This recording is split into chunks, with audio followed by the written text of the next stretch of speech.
December मास 27 तारिख शनिवार अर्थात आजिकार पाणीपाग खबर आसी जाइछि। भीषण शीत हेउथिबा बेले पुणी नुआ वर्षरे लघुचाप वर्षा हेबार संभावना रही।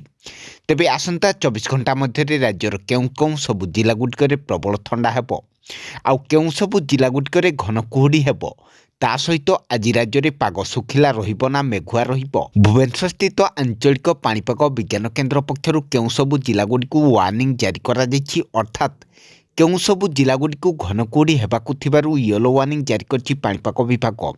आउ केउं सबु जिलागुड़िकरे प्रबल ठंडा हेबो एहा सहित पुणी केबेठारु आसुछि आउ एक लघुचाप से सबुर संपूर्ण खबरटी जानिबा पाई भिडियोटी को शेष पर्यंत निश्चित भावे देखंतु।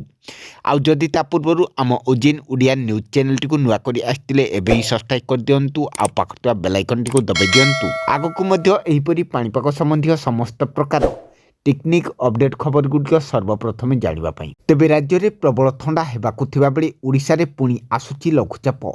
तेबे आसंतु नजर पकेइबा आज राज्यर केउं सबु जिला गुडिकरे प्रबल ठंडा हेबो आउ ता सहित पुणी केबेठारु पुणी लघुचाप वर्षा हेबार संभावना रही। एहा सहित केउं जिला गुडिकु येलो वार्निंग जारी करछि पाणीपाग विभाग।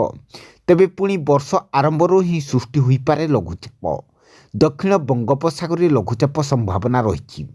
तरंगीय वायु और बादलर घनित वृद्धि भली पाणीपागर कारक गुड़िक प्रभाव में लघुचाप सृष्टि होगा नहीं पाणीपाग विभाग पूर्वानुमान करछि अर्थात आकलन करछि। तेबे लघुचाप प्रभाव में राज्य में किछि अंचल में हालुकारु मध्यम धरण वर्षा होई पारे। तेबे आजिठु राज्य में बढ़िबो प्रबल शीत। एक सप्ताह धरी हाड़भंगा शीत अनुभूत हेबो बोली पाणीपाग विभाग पूर्वानुमान करछि। साधारणतः समतल और पहाड़िया अंचल में ठंडार 3 डिग्री रे थरिबे लोके एही अंचल गुड़िक 2 डिग्री पर्यंत राति तापमात्रा ह्रास पाइबार संभावना रही बोली पाणीपाग विभाग पूर्वानुमान करछि। एहा सहित राज्य में पारद तलमुआ हेउथिबा बेले विलंब रातिरु घन कुहुड़ी माड़ी आसिबो। शीतर प्रभाव द्वारा घन कुहुड़ी आहुरी तीव्र करिबो बोली आंचलिक पाणीपाग केन्द्र अलर्ट अनुसार नुआ वर्ष पर्यंत राज्य में शीतर प्रकोप लगी रहिबो एवं आसंता 4 दिन पर्यंत घन कुहुड़ी नहीं चेतावनी जारी करछि आंचलिक पाणीपाग विभाग।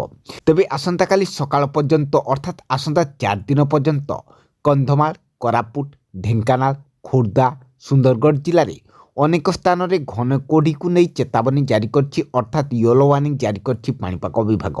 दृश्यमान दूरता 50 मीटर भी कम रहिबो बोली पाणीपाग विभाग कहिछि।